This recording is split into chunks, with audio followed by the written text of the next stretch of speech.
Mapagpalang araw, Kuya Chris. Tawagin niyo na lang po ako sa pangalang Gary. Ako po ay nakatira sa isang liblib na lugar ng Masbate. Isa po ako sa inyong masugid na tagapakinig at umaasang marami pang mga kwentong maibabahagi sa inyo sa pagdaan ng panahon.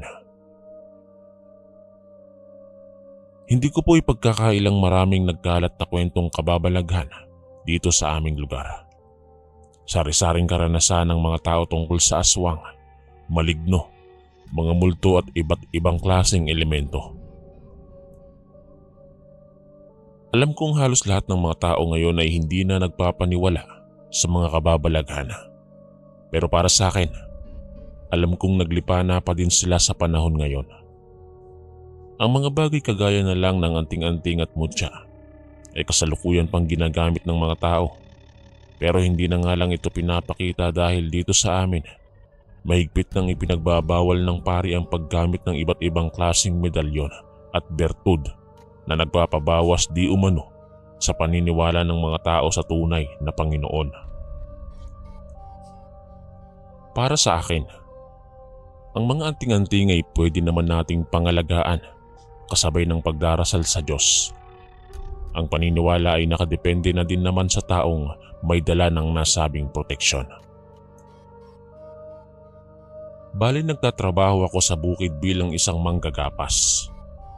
Mahirap ang trabaho, mainit at makati. Pero wala kaming magawa kundi magtiis dahil ito lang naman ang kaya kong gawin. Hindi naman kasi ako nakapagtapos ng pag-aaral para magpili ng trabaho. Kaagapit ko sa paghahanap buhay si Tatay Pedring. Siya ang nag-iisang kaibigan na tatay ko din. Hindi naman siya mahigpit sa akin ngunit sadyang masaya na akong makasama siya kaysa maghanap pa ako ng ibang kaibigan. Kapag wala kaming gapas, sinasama niya ako sa kagubatan para manghuli ng baboy ramo. Kapag wala kaming pera, malaking grasya sa amin ang makahuli nito para makatay. Malaki ang baboy ramo sa aming kagubatan at matataba.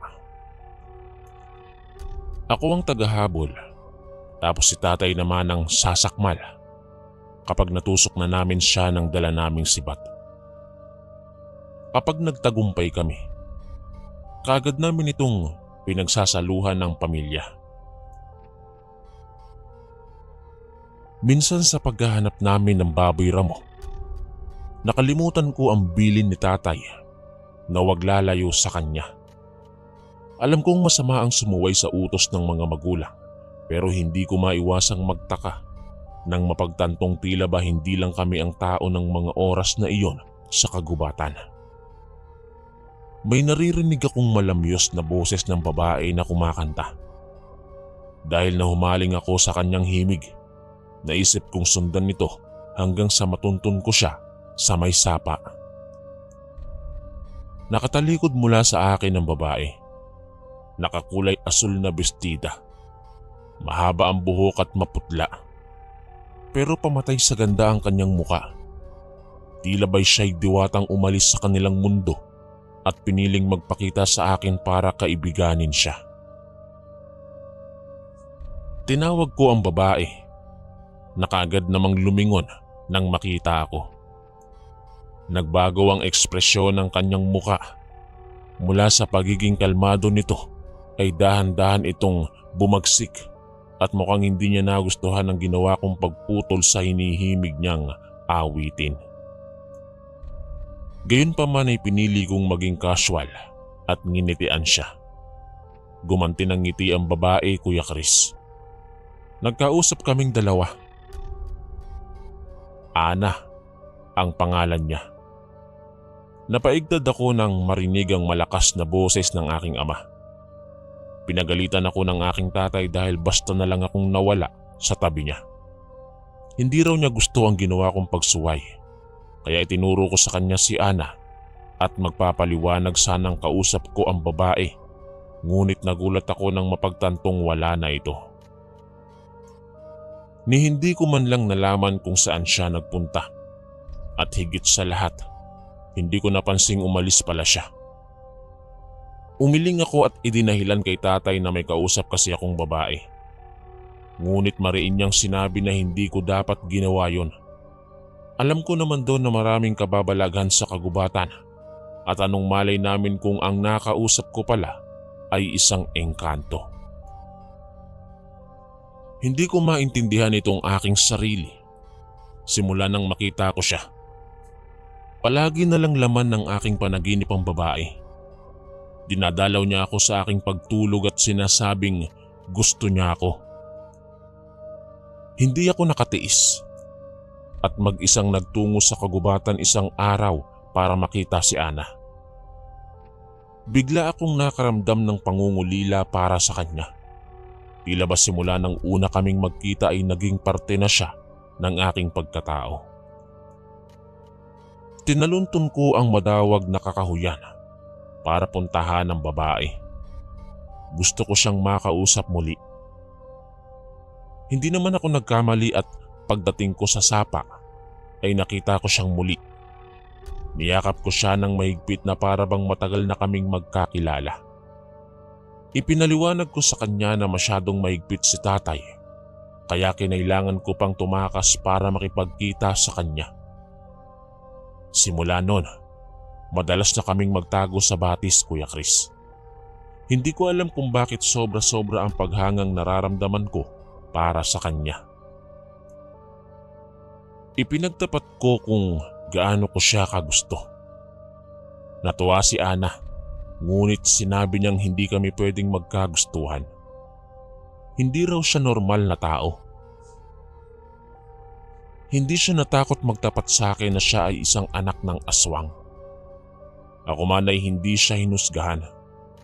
Mas lalo akong natuwa dahil totohanan ng pagmamahal niya sa akin at hindi pagpapanggap lang. Ipinaliwanag niya sa akin na ang kanyang inay ay aswang.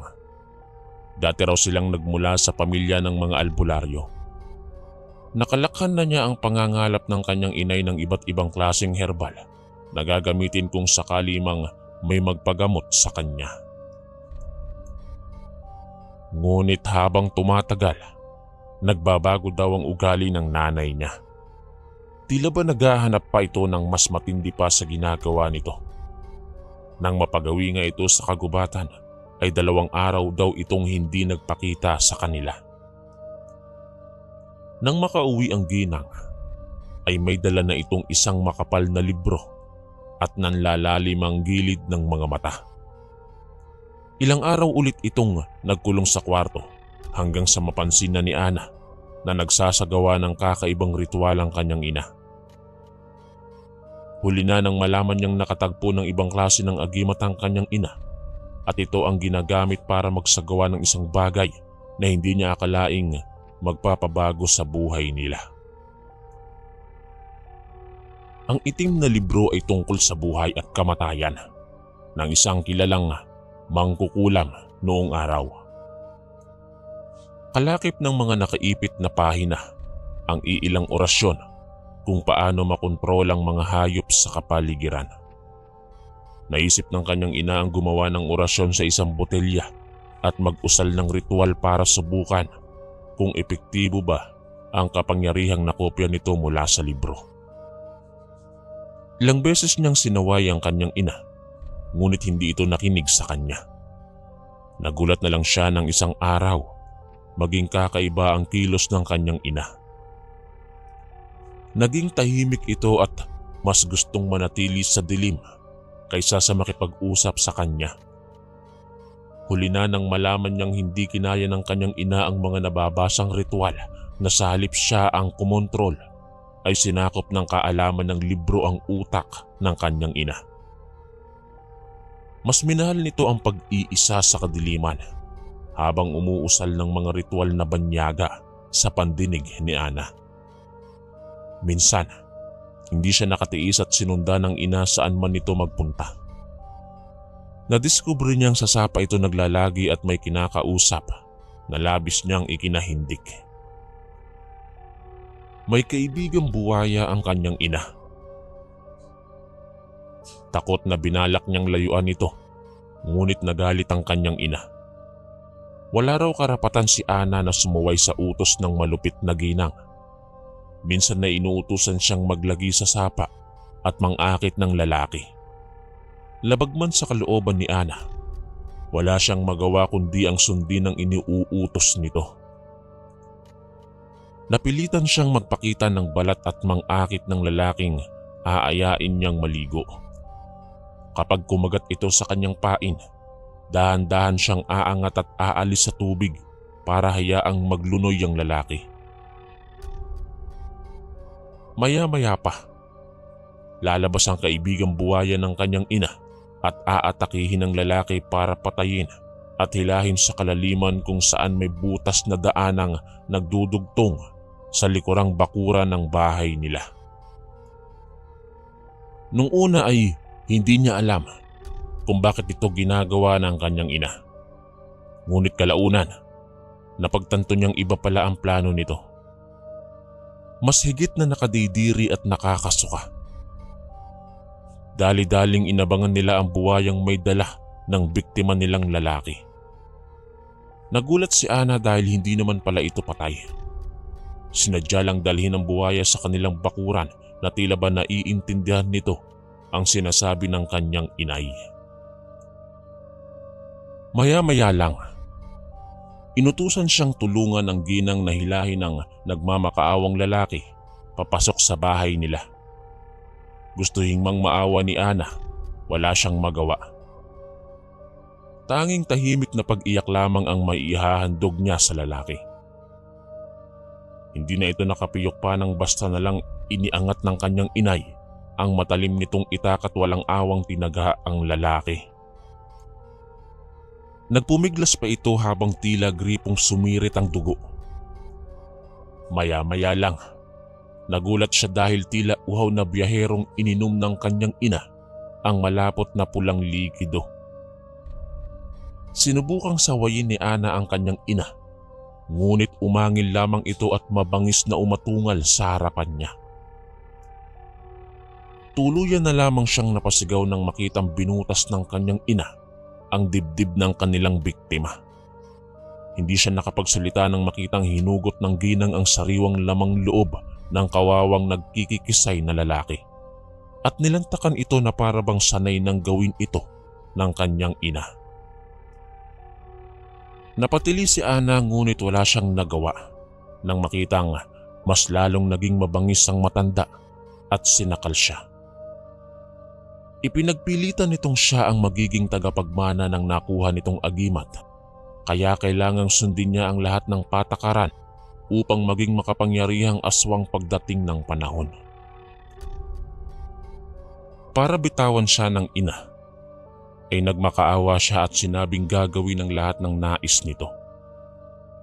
Mula noon, naging sunod-sunuran na siya sa lahat ng gustong gawin ng ina na maging isa sa mga manlilinlang para makahanap sila ng mabibiktimang tao. Ngunit hindi siya kumakain ng mga lamang loob na paborito nito. Malinaw sa kanyang isipan na aswang ang kanyang ina at kinokontrol nito ang mga mababangis na hayop sa kagubatan para makakuha ng mabibiktimang tao. Ngayon lang natigil si Ana nang magkakilala kaming dalawa. Anya, hindi niya ako kayang saktan kaya pinag-usapan namin ang kailangan naming gawin para matigil ang kanyang ina sa masamang gawain nito. Ninakaw niya ang kwintas ng kanyang nanay at ibinigay sa akin. Anya, maliban sa pagiging aswang, isang antingera ang kanyang ina. Ngunit hindi na niya masikmura ang paglapastangan nito sa mga taong kinakain nito. Ipinangako ko sa kanya na hindi ko siya pababayaan kaya nagkasundo kaming aabangan sa gabi ang kanyang ina. Kinagabihan, magkasama kaming nagtungo ni Ana sa sapa kung saan naglalagi ang kanyang ina. Nasilip namin ang ginang na abala sa pagpapahid ng langis sa kanyang buong katawan. Hindi ko alam kung magtatagumpay ba kami sa lahat ng balak naming gawin, pero naniniwala akong walang masamang mananalo sa kabutihan. Nang makita kong nagbago siya ng anyo, Umatras ako at pinagsabihan si Ana na magtago sa aking likuran. Nanlilisik ang mga mata ng aswang niyang ina habang nakatitig sa amin. Tila ba gusto kaming sugurin, ngunit hindi ko matiyak kung paano ba aatakihin ng nilalang. Kinakabahang binulungan ako ni Ana na gamitin ng kwintas, kaya nang makita ng aswang na abala ako sa pag-iisip ay nagkaroon siya ng pagkakataong sugurin ako. Napatili si Ana nang makitang tumilapon ako tsaka magkasunod na pinagkakalmot ng magkabila niyang mga kamay. Sinubukan ko siyang kalabanin, kaya nagtagisan kami ng lakas. Nagpagulong-gulong kami sa lupa habang pilit na isinisingit ang pag-atake gamit ang kamay. Hindi ko alam kung magtatagumpay ako lalo na't hindi ko naman alam kung paano gamitin ang anting-anting na suot ko. Subalit maya-maya lang, nang malapit na akong matalo ng aswang, ay nagliwanag ang suot kong kwintas. Nanlisik ang mga mata ng aswang at nanggigigil na pinagmasdan ako. Ilang saglit lang, hinila niya ako papunta sa batis ngunit nagulat kaming dalawa nang may lumundag na malaking buwaya mula sa tubig at inatake ang nanay ni Ana. Kitang-kita ng aking dalawang mga mata kung paano pinagpira-piraso ng malaking buwaya ang katawan ng mabangis na aswang. Mukhang nagulat siya sa kaalamang siya ang dating nagmamay-ari ng anting-anting, ngunit ako ang sinusunod ng mga hayop na umaatake kaagad sa kanya. Ni hindi na siya nakalaban pa, lalo na't kay bilis na pinagpuputol-putol ng buwaya ang kanyang katawan. Marahas ang naging pag-iyak ni Ana. Wala siyang ibang mapagpipilian kundi ang magsimula ng panibagong buhay nang wala ang kanyang ina. Salamat sa kwintas ng agalo na hayupan, at sa halip na kami ay ang nagmamay-aring aswang nito ang nakatikim ng kanyang malupit na kamatayan. Matapos ang pangyayaring iyon, nagbagong buhay si Ana kasama ako. Dahil sa aming pagmamahalan, nabuo ang isang magandang relasyon. Nagpakalayo-layo kami ni Ana at kami ay nanirahan sa isang malayong baryo sa Negros. Dito ko na binuo ang aming pamilya at dito na rin kami nagsimula ni Ana ng panibagong buhay. Sa kasalukuyan, kahit maliit lang ang aking kinikita ay mas pinili kong maging simple lang ang aming bahay. Kontento na kami sa ganoong pamumuhay basta't kasama ko ang pinakamamahal kong si Ana. Iniwan ko man ang aking tatay Pidring, ngunit alam kong isang araw ay maiintindihan niya ako sa aking nagawa. Hanggang dito na lang po at maraming salamat po sa pagbabasa ng aking kwento. Lubos na gumagalang ang inyong kaistorya, Gary.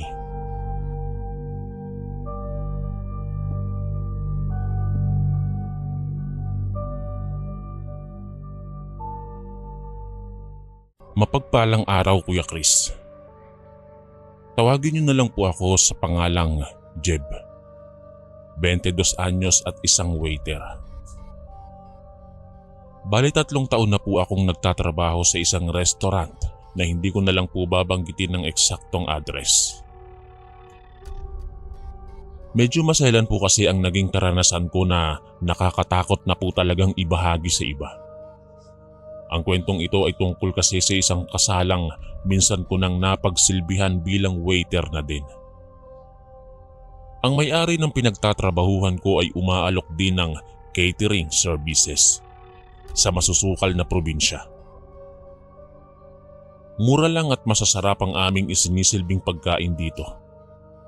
May sarili kasi kaming kusinero at bartender, waiter at waitress. Medyo malaki na din ang kita namin dahil nagaganap ang catering 5 beses isang buwan.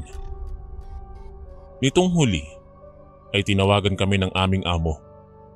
Sabi niya, sa isang lugar sa Bulacan kami pupunta dahil doon gaganapin ang reception ng isang kasalan.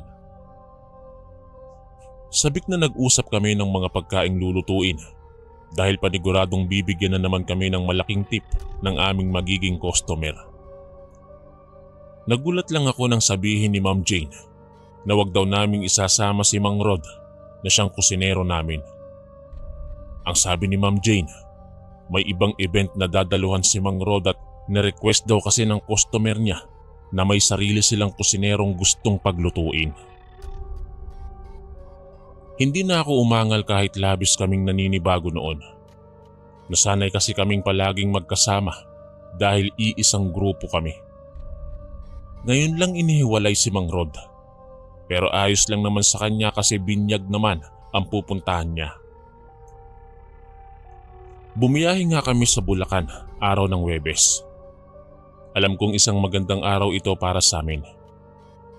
Kinabukasan pa naman ang kasal pero kailangan daw kasi naming ayusin ang Halloween theme na kasalan. Hindi ko tuloy alam kung may sayad ba ang mga ikakasal at talagang ganito pa ang temang napili nila. Nakakasuka.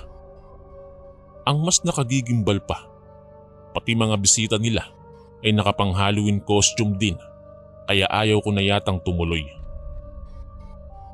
Kinausap ako ng kasamahan naming si Celine. Anya, mababawasan ng sweldo ko kapag hindi ako tumuloy. Siya lang din naman daw ang bahala sa akin kaya ayos lang. Pilit ang ngiting iginawad ko sa kanya. Sa lahat ng mga kasama ko, siya ang pinakaiiwasan ko. Dati ko pang ayaw kay Celine. Bilang isang lalaki, kinaiinisan ko ang mga babaeng masyadong nagbibigay ng motibo sa mga lalaki para pagbigyan sila sa anumang kahibangan nila. Mas gusto ko yung babaeng tahimik at mahinhin. Hindi kagaya niya na masyadong papansin at kulang na lang, parang bibingkang inialok ang kanyang sarili para tanggapin ko. Lumayo ako sa kanya at ibinaling ang tingin sa bintana. Kailangan kong ituon ang atensyon ko sa trabaho. Hindi pwede yung basta na lang kaming maglalandian. Dahil doon ako natatakot na talagang mababawasan ang aming sweldo. Bandang 6:00 na ng hapon nang makarating kami sa nasabing baryo. Madali lang namang matunto ng bahay ng aming customer dahil kilalang tao pala ito sa kanilang lugar. May malaking bahay sila kung saan abala ang mga magkakamag-anak at mga bisita sa pagtutulungan. Nakatay na din pala ang mga baboy na kailangang lutuin. Bali ipinaliwanag na sa amin na ang binayaran ng mga customer namin ay ang pagsisilbi lang namin at ang pagsasaayos ng mga dala naming mesa, upuan at mga display para sa kasalang may temang pang Halloween. Mabilis na kumilos sina Carla, Roxanne at 3 pa naming lalaking kasamang trabahante. Pati na rin si Celine para maagang matapos ang aming trabaho. Nilapitan namin si Madam Carmen, ang ginang na kumontrata sa amin para sa kasal na magaganap. Itinuro niya ang eksaktong lugar kung saan ba namin gagawin ang aming trabaho. Kaagad namin itong sinimulan. Hindi ko maiwasang magtaka kung bakit parang kakaiba ang kasalang ito. Nabanggit kasi ni Ma'am Carmen na kanyang anak pala ang ikakasal. Nang tanungin ko siya kung saang simbahan manggagaling ang pari na magkakasal, ay sinabi niyang siya lang ang magkakasal sa kanyang anak. Napanganga ako. Ang kasal ay isang sagradong seremonyas ng pagsasama ng isang mag-asawa. Hindi ito basta-bastang ginagawa ng kahit sino. Ang pari nga, ilang taon pa ang ginugugol para lang maging pari. Tapos si Ma'am Carmen, magkakasal lang ng basta-basta. Dahil hindi ako mapakali, nagtanong-tanong ako sa mga taga roon ng mga bagay tungkol sa ginang. Ayon sa kanila, mayaman ito at walang trabaho. Hindi ito pari o alkalde dahil simpleng mamamayan lang daw ito sa kanilang lugar. Nagkataon lang na hindi raw maramot si Ma'am Carmen kapag may handaan sa kanilang tahanan. Pinapakain niya raw kasi ang lahat at hinahayaang mabusog para maging masaya silang lahat. Gusto ko na sanang purihin si Ma'am Carmen. Kaso lang, naaagaw ang aking atensyon nang makita kong mabagal na naglalakad mula sa labas ng tarangkahan ang tinuro niyang kusinero para sa kasalan. May dala itong sako na puno ng laman. Napakunot ang aking noo at pinagmasdan ng lalaki. Kanina ay ipinakilala ito sa amin ni Ma'am Carmen. Natawagin na lang natin siya sa pangalang Mang Kaloy. Sa tansya ko, nasa edad 50 na si Mang Kaloy. Matipuno pa din ang katawan nito. Tahimik at mukhang hindi mahilig makihalubilo sa kapwa. Madalas kasi itong nag-iisa at umiiwas sa biruan o kumpulan. Naisip ko siyang sundan. Napagtanto kong sa isang animo lutuan siya papunta. Sigurado ako na magluluto na siya. Maraming putahe ang kailangan niyang lutuin kaya alam kong magiging nakakapagod ang araw niya. Wala namang masama kung magpapakita ako sa kanya at makikipag-usap. Pero nung mga panahong yon, para bang may boses na bumubulong sa akin na wag akong magpapakita sa kanya at gawing lihim na lamang ang paninilip sa kanya. Abala na ang aking mga kasamahan. Samantalang ako, heto't nakasilip sa siwang ng munting bintana kung saan naroon ang lutuan na kanyang pagtatrabahuhan. Napasinghap ako nang makita ko ang laman ng sakong dala-dala niya. Putol-putol na katawan ng tao. Nanginig ako at nanlupaypay ang aking buong kalamnan. Pakiramdam ko, ako ang kinakatay sa ginagawa niya.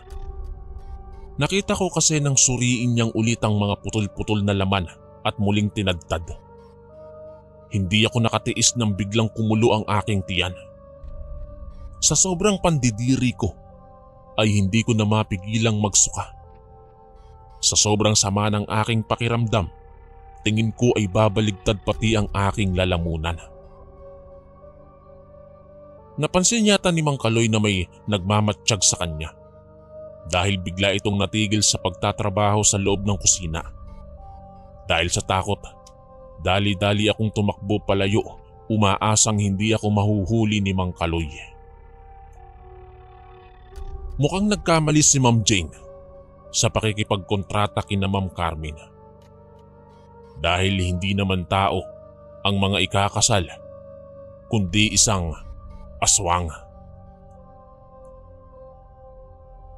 Nagkunwari akong nahihilo ng makarating sa van kung saan naroroon ang aking mga kasama.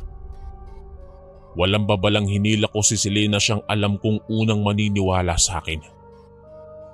Kakalimutan ko ang lahat ng ginagawa niyang panlalandi sa akin kapag naniwala siya sa sasabihin ko at kakausapin ang aming mga kasamahan para umuwi na. Mas mataas kasi ang posisyon ni Celine sa amin, kaya alam kong susunod sa kanya ang aking mga katrabaho. Pero nagulat yata ang babae nang dalhin ko siya sa loob ng van. Anya, kailangan na raw ba na sa loob namin gagawin ang milagrong matagal na niyang pinapangarap. Umiiling ako at sinabi sa kanyang hindi iyon ang aking sadya kaya ko siya tinawag. Walang pagdadalawang isip na sinabi ko sa kanya ang lahat ng nakita ko. Hindi makapaniwala si Celine nang malaman ng labis kong kinatatakutan. Kinuha niya ang notebook na kinalalagyan ng address na kailangan naming pagsilbihan. Tama naman ito. Kaso lang, iba ang pangalan ng babaeng kumontrata sa amin kaysa sa nakalagay sa notebook. Ma'am Karen. Bakit si Ma'am Carmen ang aming nakausap kanina? Hinila ako ni Celine at tinanong kung saan ko nakita si Mang Kaloy kanina. Kailangang maging malinaw ang rason na ipapaliwanag namin sa aming amo pagbalik namin ng Maynila. Dahil talagang aalis kami kaagad oras na may makita siyang hindi maganda sa kusina. Nainis ako dahil doon. Nasa bingit na kami ng kamatayan. Pero nagagawa pang linawin ni Celine kung totoo ba talaga ang nakita ko. Hindi ko maiwasang magdabog at hinatid siya sa kusina. Gayon na lang ang pagtataka ko nang makitang karne ng baboy na naman ang kinakatay nito. Tumingin sa akin si Celine na parang may dalawa akong ulo. Bakit ko raw sinisiraan si Mang Kaloy gayong maayos naman itong nagtatrabaho? Hinila niya ako at sinabihang baka gutom lang ako kaya kung ano-ano ang nakikita ko. Kinagabihan, mas dumami ang mga tao sa besperas ng kasalan. Mas lalo akong hindi mapakali. Pakiramdam ko, hihimatayin ako sa labis na takot dahil sa aking mga naiisip. Paano kung marunong manlinlang ang mga aswang at niloloko lang kami? Hindi nga ako nagkamali. Dahil nang matutulog na lang kami, ay biglang inalog-alog ang aming sasakyan. Mabuti na lang nasa loob kaming lahat. Katatapos lang naming gawin ang aming trabaho kanina. Kaya bukas na sana ulit kami lalabas para magsilbi sa mga bagong kasal. Sumilip ako sa bintana malapit sa driver's seat at mula doon nakita ko sa pangunguna ni Mang Kaloy lumapit sa amin ng mga bisita at pamilya ni na Ma'am Carmen. Mapupula ang mga mata at mababagsik ang muka. Walang babalang nagsiakyatan ng mga aswang sa aming sinasakyan, kaya nagkagulo kami sa loob. Mabuti na lang, mabilis kumilos ang aming driver at dali-dali siyang nagtungo sa driver's seat para magmaneho. Pinaghahampas ang aming sasakyan ng mga di mabilang na mga aswang. Kitang-kita namin na gutom ang mga ito at hindi pinansin ang mga karne ng baboy na kinatay ni Mang Kaloy. Naisip kong isa itong bitag at kami ang kanilang gagawing hapunan ng gabing yon. Nagpatuloy ang kanilang pagkalampag sa aming sasakyan at halos mabasag ang mga salamin sa paghampas ng mga kamay na may mahahabang kuko. Halos mabaliw kami sa loob dahil kitang-kita namin ang kanilang gutom at pagnanais na mapasok para kainin kami.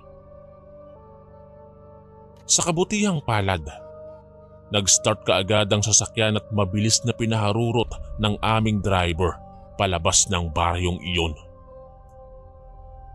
Kitang-kita pa namin na humahabol pa rin sa amin ang mga aswang, kung kaya't inapakan na ng todo ng driver namin ng gas para hindi na sila makahabol pa. Nakakatakot silang tignan dahil napakabilis ng pagkilos ng mga nilalang na ito. Kakaiba ang kanilang takbo. Para silang mga aso sa bilis at talagang kayang habulin ng sasakyan namin. Iniwan namin ang aming trabaho at hindi na bumalik pa dahil aswang pala ang kusinero sa kasalang iyon at hindi ito alam ng aming amo. Pati na rin ang mga tao doon ay mga aswang din pala. Mabuti na lang, hindi na kami pinabalik pa doon. Umaasa akong hindi na kami magkikita pang muli ni Mang Kaloy dahil batid kong napakadelikado niyang nilalang. Matapos ang pangyayaring ito, ay nag-resign ako at naghanap na lang ng ibang trabaho. Sa kasalukuyan ay namasukan ako bilang assistant sa isang maliit na bakery sa barangay namin.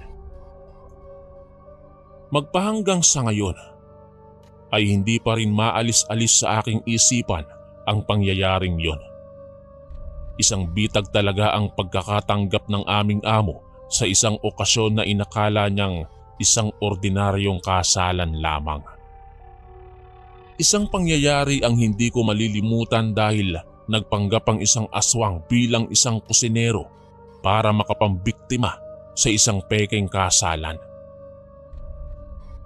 Hanggang dito na lang po ang aking kwento at maraming salamat po sa inyong pakikinig. Lubos na gumagalang ang inyong kaistorya, Jeb.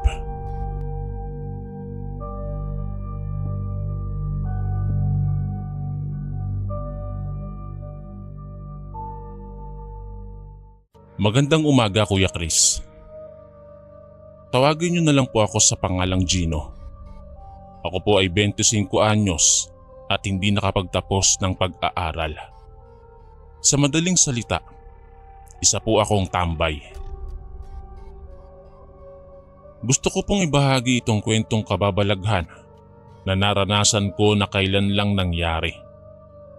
Alam kong marami ang huhusgahan ako. Sasabihin na karma ako. Pero sa totoo lang, nagsilbi talagang aral sa akin ng lahat ng aking naranasan nung gabing yon. Nakaranas kasi ako ng nakapandidiring lagim na hindi ko kailanman makakalimutan. Siguro, hindi ako ang tinamaan ng karamdamang iyon, pero naisip ko, kapag ipinagpatuloy ko pala ang pandaraya ay hindi malayong sa akin mangyari ang nakasisindak na lagim. Babala ko sa lahat ng mga sugarol at kahit paman sa mga tao, wag na wag po tayong mandaraya. Hindi natin alam na ang ginagawa na pala nating pangloloko ay sa mga taong sadyang may nalalaman pagdating sa itim na mahika o yung tinatawag nating kulam. Yung tatahi-tahimik pero may alam kung paano gamitin ang isang simpleng orasyon para mapasunod ang isang tao. Sa kabila ng pagiging moderno ng panahon ngayon, hindi ko na nga akalaing uso pa pala ang pangungulam. Hindi ko inisip na ang mga taong may sapat na kakayahan para gumawa ng ganito ay nasa paligid lang at umaastang inosente. Taong 2020, tinamad na akong pumasok sa eskwelahan nang malaman kong naghiwalay ang aking mga magulang dahil sa isang babae. May kabit ang tatay ko at hindi iyon matanggap ng aking nanay. Pinalayas niya si tatay nang komprontahin niya ito. Pinapili niya ang ama ko. Nataranta namang sinabi kaagad ni tatay na kami ang gusto niyang manatili sa tabi niya. Hindi lang daw niya magawang iwanan ng babae dahil buntis na ito at malapit na palang manganak. Higit sa lahat, nakakalungkot isiping matagal na pala itong ginagawa ni tatay sa amin. Buhay pa si nanay pero pinapalitan na niya. Para bang pinatay na niya kaming kasalukuyan niyang pamilya. Kaya pala madalas silang mag-away dahil hinahanap ng aking ina ang sweldo ni tatay na napag-alaman kong ibinibigay niya sa kabit niya. Naging dahilan ito para maapektuhan ang aking pag-aaral. Naiirita na ako sa kaka-promissory note sa tuwing mag-e-exam kami. Palagi kasing sinasabi ni tatay na na-delay daw ang sweldo niya. Yun pala, pinapakonsumo na niya sa iba. Galit na galit si nanay nang malaman ng ginagawa niya. Ako man ay hindi nagustuhan ang ginagawa niya, pero dati na din naman akong ilag kay tatay. Kaya kahit may ginagawa na siyang masama ay hindi ko siya pinapansin.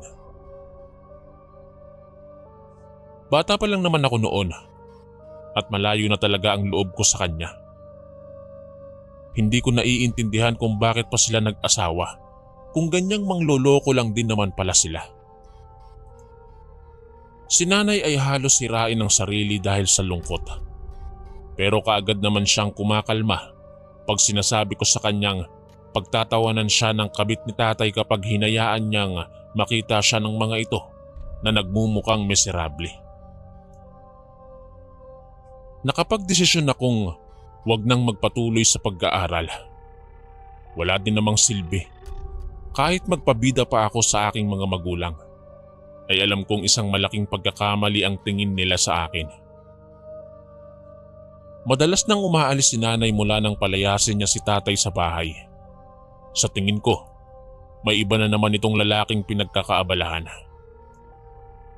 Si tatay naman, ilang beses nang sinabi sa akin na sumama na raw ako sa kanya, pero nagmatigas ako. Hindi siya mabuting ama para sa akin. Alam ko iyon dahil sinira nila ang buhay ko. Kinulang ako sa tamang payo na dapat sana ay manggaling sa kanila ng mga magulang ko. Nalulung ako sa bisyo, Kuya Chris. Natuto akong magsugal at pumusta ng malalaking halaga. Sa katunayan niyan, madalas akong manalo dahil na din sa kakaiba kong teknik. Nandaraya kasi ako. Oo, harap-harapan akong nangluloko sa mga kalaban kong sugarol. Ginagawa ko ang lahat para makapanlamang nang hindi nila napapansin. Sa katunayan niyan, marami na akong nalokong mapeperang tao, partikular na sa larong weteng. Palagi kong sinisigurong ako ang mananalo. Ewan ko ba, kay bilis talaga ng kamay ko pagdating sa mga numero. Nitong huli ay nanalo na naman ako. Sa lahat ng laro, ang weteng ang pinakamadaling madadaya ko. Hindi ko na kasi kailangang manghula ng mga numerong paninindigan ko. Wala namang nagrereklamo kapag nananalo ako. Ang may kakaiba lang kong kumilos ay si Aling Lorna na siyang pinagtatayaan ko ng aking mga numero. Tila kakaiba ang kanyang pagtitig sa akin. Malalim at may ibig sabihin. Hindi niya naman ako nasisindak pero masyado lang kasi siyang kakaiba para sa akin. Ayon sa mga kwento ng mga tao, aswang daw ang matanda. Lumalabas lang ito sa gabi at hindi nagpapakita sa umaga. Ang kanyang munting barong-barong ay hindi man lang pinagtangka ang puntahan ng kahit na sino. Dahil sa aking narinig na balita, umiral na naman ang aking kuryosidad. Naisipan kong sundan ng matanda saan man ito magpunta. Pagkatapos kong manalo ulit sa weteng, ay nagmamadali akong kinuha ang napanalunan ko tsaka ito binulsa. Nagtago ako at minatyagan si Aling Lorna para tingnan kung saan ba siya pumupunta sa gabi. Sumakay siya sa nakaparadang jeep sa kanto. Mukhang kailangan itong punuin bago umalis, kaya nagmamadali na din akong sumakay. May hood naman ang aking suot na jacket maliban pa sa sombrerong suot ko, kaya alam kong hindi na niya ako mapagtutuunan ng pansin. Ilang minuto lang ang tinagal namin hanggang sa makarating kami sa isang squatters area. Dito ko napansin ng mga taong halos titig na titig kay Aling Lorna habang naglalakad. Ilagyata ang mga tao sa kanya dahil parang wala itong kahit na sinong malapit na kaibigan sa nasabing lugar. Hindi ito ininda ng matanda at nagpatuloy lang sa paglalakad. Nakarating kami sa isang dalampasigan. Ang estilo kasi ng mga bahay na sinasabi ko ay yung dikit-dikit pagkatapos ay nasa tubig. Napagtanto kong marami din sigurong naliligo sa nasabing lugar. May iilang cottage kasi sa paligid at malinis naman ang tabing dagat. Mukhang nalilinis ng maayos ang paligid. Nagtago ako sa isang cottage nang mapansin kong may hinuhukay siya sa isang buhanginan. Isa itong parehabang kahon na nakabaon doon. Para malaman kung ano ang laman ng nasabing kahon, ay naghanap ako ng lugar na pwede kong pwestuhan. Tiyempong inilabas niya ang mga bagay na nasa loob ng kahon. Mga maliliit na manika. Yari ito sa halamang gumagapang kaya nagawa nitong bali-baliin ng mga yon. Napansin ko kasing pinaglalaruan niya ang isa sa mga ito. Mukhang may sayad pa yata ang matanda. Kitang-kita kong nagsasalita siya ng mag-isa habang minamaniobra ang manika. Naisip kong baka kung ano lang naman iyon at napagkatuwaan niya. Maya-maya pa, iniligpit niya ang mga manika at muling inilagay sa kahon tsaka ibinaon ulit sa ilalim ng buhanginan. Nang umalis na siya, ako naman ang pumalit sa kinaroroonan niya. Kinubkob ko ang buhangin kanina ay siyang kinaroroonan ng kahon. Habang ginagawa iyon ay panay ang lingon ko sa buong lugar sa takot na baka nasa paligid lang ang matanda. Mabuti na lang, kaagad kong natagpuan ang nasabing kahon. Dali-dali ko itong binuksan at tiningnan kung ano nga ba ang laman at nagimbal ako. Puro maliliit na manika nga ang laman ng kahon kagaya ng nakita ko kanina. Para siyang may divider na bawat sulok ng kahon ay may manikang nakahimlay na sa tansya ko ay 8 piraso. 8 lang dahil bakante ang pang-9 at pang-10. Wala sa loob na dinampot ko ang isa sa mga iyon. Napakunot noo ako kasi may nakadikit na litrato sa likuran nun. Walang pabalang pinihit ko ang litrato para lang magulat. Nakasabit sa likuran ng isa sa mga manika ang aking litrato. Base sa porma nito, dapat na akong kabahan. Hindi lang simpleng laro ang ginagawa ni Aling Lorna, kundi may kinukulam siya. Nanginginig na binulsa ko ang manikang may litrato ko at ibinalik sa lugar na pinagkuhanan ng kahon. Takot na takot ako. Pinakialaman ko na kasi lahat at napag-alaman kong mga kagamitan sa pangungulam ang natagpuan ko.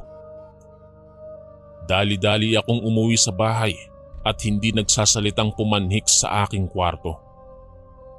Inilabas ko ang manika at sinuri. May iilang hibla ng buhok doon na alam kong pagmamay-ari ko. Kaagad akong nabahala. Alam kong hindi basta-bastang bagay ang pangungulam. Ginagawa ito ng isang taong kabisadong kumulam kapag labis ang kanyang galit sa kanyang kaaway. Nakita ko kasi ang natitirang manika ay puro may mga larawan ng kasamahan kong adik din sa wedding. Sila yung madalas manalo na kinaiinisan ni Aling Lorna. Nag-aalala ako at naisip na umalis na naman ang bahay. Nadaanan ko pa si nanay na nasa kusina. Tulala na naman at mukhang malungkot. Simula nang kami na lang dalawa na nasa bahay ay palagi na siyang ganyan. Hindi na din kasi dumalaw sa amin si tatay matapos niya kaming iwanan. Nagtungo ako sa sugalan. Sa bungad pa lang ay napakarami ng tao. Maingay at nagkakasiyahan. Nagkalat ang ulo ng sigarilyo at iba't ibang halaga ng pera.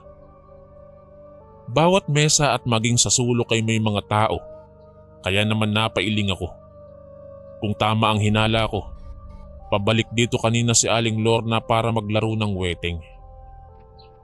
Alam kong dinala niya din ang isa sa mga manika dahil may napansin akong isinilid niya sa bulsa kanina. Kabado ako. Alam kong may mangyayaring masama. Tumingkayad ako at hinanap sa makapal na kumpulan ng mga tao si Aling Lorna. Tama nga ako. Nasa duluhan na naman sila. Sa mesa ng mga maglalaro ng wedding. Natatarantang lumapit ako sa kanilang kinaroroonan. Kalaban ni Aling Lorna si Denyong, isa sa mga magagaling sa larong yon. Pinagmasdan ko silang dalawa. Mukhang matatalo na si Aling Lorna. Gayon na lang ang kaba ko nang bigla siyang mapatitig sa akin. Hindi ko alam kung bakit parang may laman ang bawat tingin niya. Tila ba inuusig ako sa aking ginawa? Kita ko sa mga mata niya ang nakakalokong tuwa na ipinapaalam sa aking alam niyang pinakialaman ko ang mga laruan niya. Kaya naman nang magsalita ang kubrador na si Mang Karding at ang kabo na si Elmer ay umiling ako. Gusto nila akong maglaro pero hindi ko maintindihan kung bakit natatakot ako. Nang matalo nga si Aling Lorna at natatawang nilimas ni Denyong ang kanyang pera, ay nanlisik ang mga mata nito. Saglit akong kumurap pero nagulat ako nang nawala ulit ang bagsik sa mukha nito. Hinayaan niyang umalis si Denyong, tsaka siya tumayo. Pati ang ibang manunugal ay nagsitayuan, samantalang may nagpaiwan naman. Sinamantala ko ang pagkakataong iyon para sundan si Aling Lorna. Ang tinutumbok niya naman ay ang kanyang barong-barong. Pumasok siya doon tsaka itinabing ang kurtinang sako. Hindi mapakaling lumapit ako sa kinaroroonan niya at sumilip. Nahindik ako nang makita ang pagmaniobra niya sa manika na tila ba binabali ito. Gayon na lang ang pagkasindak ko nang magkagulo naman sa sugalan. Hindi magkanda-ugagang iniwan ko ang tahanan ni Aling Lorna at nakiusyoso sa loob. Gulat na gulat kaming lahat nang makita si Denyong nasapo ang kanyang tiyan at hindi na mailarawan ng sakit sa muka. Halos umiri siya para lang mawala ang nararamdaman. Pero mukhang mas naging matindi pa ito dahil maya-maya lang nagsuka na si Denyong.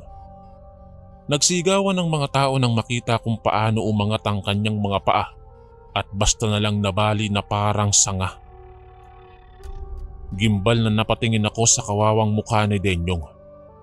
Tila siya'y nasa purgatorio habang umaatungal hanggang sa basta na lang lumaylay ang kanyang liig kaya nagkanya-kanya na sa pagtakbo ang mga tao. Ako man ay kumaripas na din ng takbo. Nanginginig sa takot na pilit kong itinatak sa aking isipan na ang may kagagawa ng krimeng iyon ay si Aling Lorna dahil nakita ko sa kanya ang mga ebidensya. Ilang araw ding walang nakapunta sa sugalan. Lahat ay umiiwas. Napag-alaman ko na lang na si Denyong ay hindi naman pala magaling sa sugarol kundi isang palalong manloloko at mandaraya. Dahil sa kanyang ginagawa, marami ang nagsasabing mabuti daw sa lalaki ang sinapit nito at sana ay magaya ang iba pang mandaraya sa kanya. Napalunok ako. Hindi ko alam kung ano ang dapat kong sabihin dahil ako man ay isa ding mandaraya. Dahil sa takot, ay sinunog ko ang ninakaw kong manika mula sa kahon ni Aling Lorna. Ni hindi ko na tinangkang bumalik pa sa sugalan.